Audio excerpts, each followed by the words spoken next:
L'avion transportant la dépouille du Premier ministre Amadou Gon Coulibaly a atterri cet après-midi à Korogo. La levée de l'isolement du Grand Abidjan rime avec reprise des voyages à l'intérieur du pays. Nous verrons l'ambiance dans les gares routières dans ce journal. Et puis 16 473 candidats affrontent les épreuves orales du baccalauréat technique aujourd'hui. Bonsoir et bienvenue dans le journal. La dépouille du Premier ministre Amadou Gon Coulibaly est arrivée cet après-midi à Korogo, sa ville natale.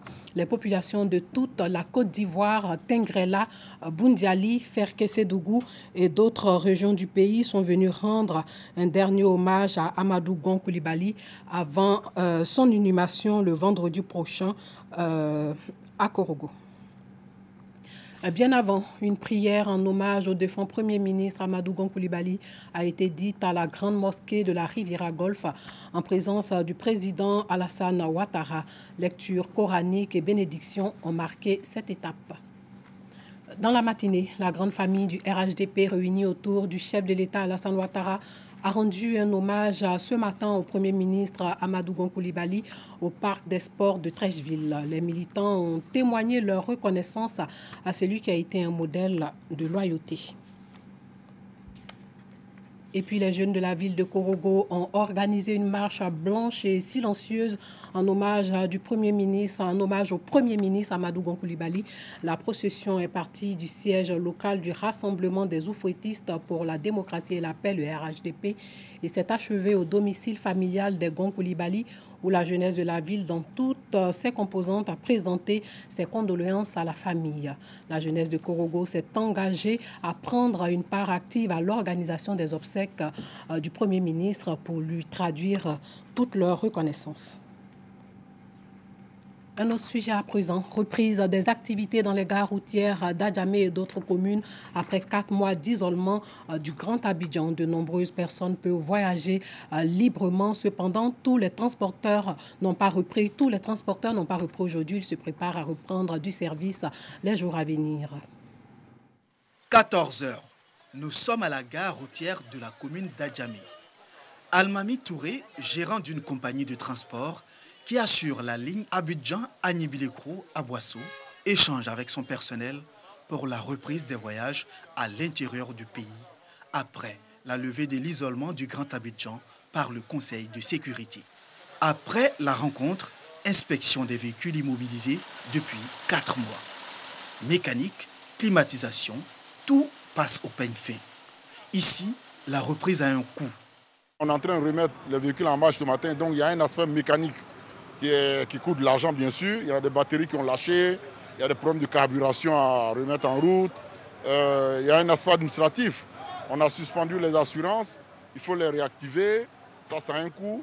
Les véhicules techniques n'ont plus de visite technique parce qu'après presque 4 mois d'immobilisation, une visite technique dure 6 mois. Vous comprenez que presque toutes les visites sont échues. Donc il faut refaire les visites techniques. Il faut aussi nous acquitter de la patente. Le gouvernement a fait un petit rabais là-dessus, mais il faut quand même payer ce qui reste à payer. Donc la reprise a un coût. À ces charges s'ajoute la réduction du nombre des passagers dans les cars du fait de la Covid-19, ce qui impacte le prix du ticket. Si on nous dit par exemple de faire un siège d'espacement entre les passagers, ça revient à dire que nous allons voyager avec pratiquement un tiers en moins de l'effectif que nous transportons. Mais un tiers, c'est 30%, c'est notre marge bénéficiaire qui s'en va. Si vous perdez 30% de votre chargement, vous ne gagnez plus d'argent. Et nous avons besoin de maintenir l'activité et de gagner de l'argent. Donc il est évident que ces 30% manquants-là vont être supportés en partie par les voyageurs et la société. Sur le même alignement, une autre gare de transport. La réalité est la même. Le message du respect des mesures barrières a été donné aux chauffeurs. Voilà comment on va procéder. C'est 2 clients par siège, de 3. Voilà. Donc nous allons embarquer 50 personnes à bord à partir de la gare. Il n'y a pas de ramassage en cours de route. Pour le moment, nous sommes en train de faire la mise en place. Voilà. Et puis informer quand même les passagers quand ils nous appellent, on les rassure. Donc on espère que quand même, à partir de demain, on verra en fonction de l'engouement, Tout compte fait, il y a la disponibilité. Non loin de là, dans cette gare, selon les responsables, les premiers passagers ont embarqué depuis 6h30 pour la ville de Korogo pour participer aux obsèques du Premier ministre Amadou Gon Coulibaly. La levée de l'isolement du Grand Abidjan impacte positivement ces jeunes dont l'activité consiste à trouver des passagers pour ces compagnies de transport des gares routières d'Adjamé, moyennant une commission. 16 473 candidats prennent part aux épreuves orales du baccalauréat technique, de la formation en professionnel et de l'enseignement technique. Au programme, les épreuves de français et d'anglais. Puis vont suivre l'épreuve d'allemand et les spécialités. Clément Boko revient du lycée technique d'Abidjan.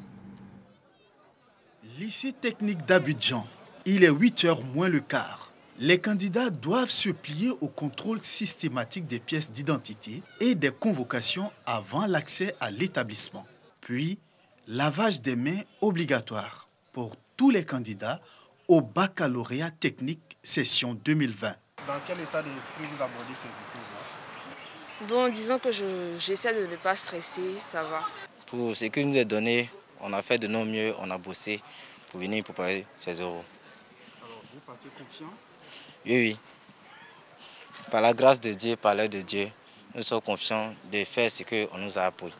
8h15, le chef de centre, lui, veille au port du cache-nez. Mais les épreuves orales tardent à débuter. La cause? Normalement, pour les épreuves orales, à 8h, les épreuves doivent avoir démarré. Bon. Mais ce matin, comme c'est la première journée, il y a des ajustements qu'il faut faire, il y a des réglages qu'il faut faire. Il faut être en disposition de tous les documents, notamment les fiches de vacation qui vont arriver sous peu. À l'enseignement technique, les épreuves orales débutent 2 semaines avant les épreuves écrites. Parce qu'il y a les épreuves pratiques, et puis auxquelles on associe nos épreuves orales, donc qui ont lieu bien avant, pour donner le temps que les élèves soient répartis sur des postes, déployés au sein de l'établissement, pour qu'il n'y ait pas des attroupements, pour que chacun puisse être reçu à son tour et que ça prenne le temps qu'il faut. Au lycée technique d'Abidjan, 617 candidats prennent part à ces épreuves orales. Au plan national, ce sont 16 473 candidats, dont 7 891 filles réparties dans 52 centres. Les épreuves orales prennent fin le 24 juillet prochain. Pendant ce temps, à Boaké, un institut d'enseignement supérieur a organisé une conférence sur la bancarisation et les métiers de la banque. L'idée, informer les étudiants sur tout ce qui a trait à la banque et aussi servir de canaux de sensibilisation et d'information pour une meilleure bancarisation en Côte d'Ivoire, quand on sait que le taux de bancarisation dans le pays se situe autour de 19,7%. Le reportage de Soro Corona. Malgré les progrès réalisés en termes d'implantation des établissements bancaires en Côte d'Ivoire, le taux de bancarisation du pays reste faible. Seulement 19,7% des Ivoiriens possèdent un compte dans une banque classique selon les services extérieurs du Trésor public ivoirien.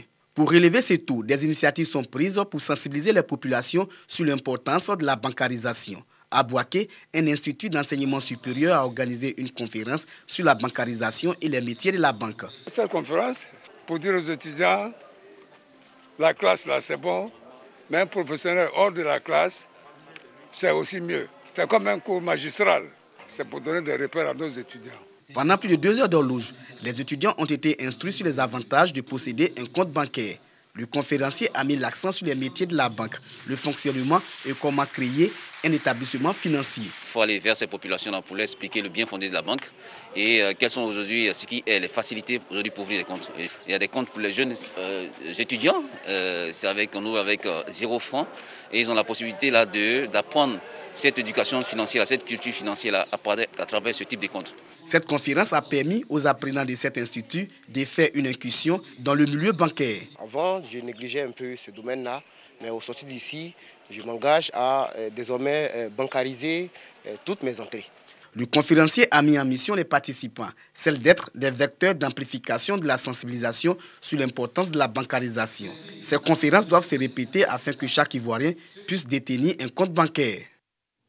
Hors de chez nous au Mali, malgré les morts, l'opposition appelle à un nouveau rassemblement. Le mouvement dit du 5 juin M5 qui réclame le départ du pouvoir en place au Mali appelle à une prière collective et un hommage aux martyrs vendredi, une semaine après une manifestation ayant dégénéré en 3 jours de troubles qui ont coûté la vie à au moins 11 personnes.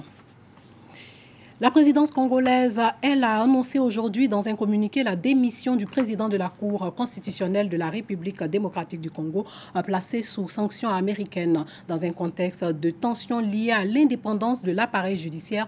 Benoît Mbamba est sous sanctions américaines depuis février 2019 pour corruption et entrave à la démocratie. Il avait été investi président de la Cour constitutionnelle de RDC en avril 2015 par l'ancien président Joseph Kabila. Son mandat devait expirer en avril 2021. En RDC, sachez que le président de la Cour constitutionnelle est aussi président du Conseil supérieur de la magistrature, l'organe chargé de la gestion de la carrière des magistrats sur lesquels il exerce également le pouvoir disciplinaire. Et puis en Tunisie, démission aussi du chef du gouvernement Elis Fakfak après un bras de fer avec le parti d'inspiration islamiste Ennahda.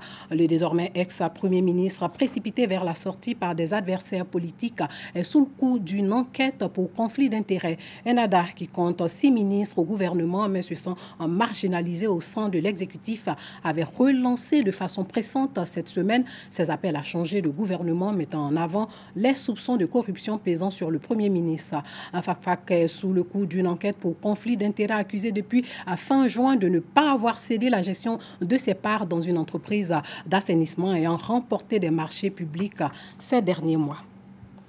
Avant de nous dire au revoir, sachez que la dépouille du Premier ministre Amadou Gon Coulibaly est arrivée cet après-midi à Korogo, sa ville natale. Les populations de toute la Côte d'Ivoire, Tengrela, Boundiali, Ferké-Sédougou et des autres régions du pays sont venues rendre un dernier hommage à Amadou Gon Coulibaly. Bien avant, une prière en hommage au Premier ministre Amadou Gon Coulibaly a été dite à la grande mosquée de la Riviera Golf en présence du président Alassane Ouattara.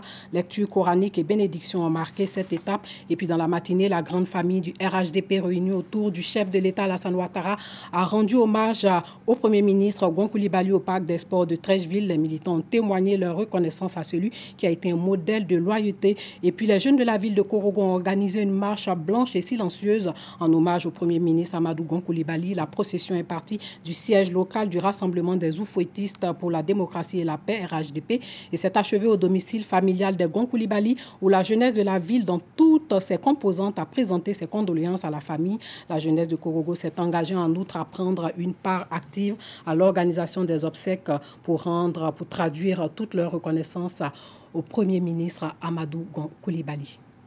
Voilà, c'est tout pour ce soir. Merci de nous avoir suivis. Portez-vous bien.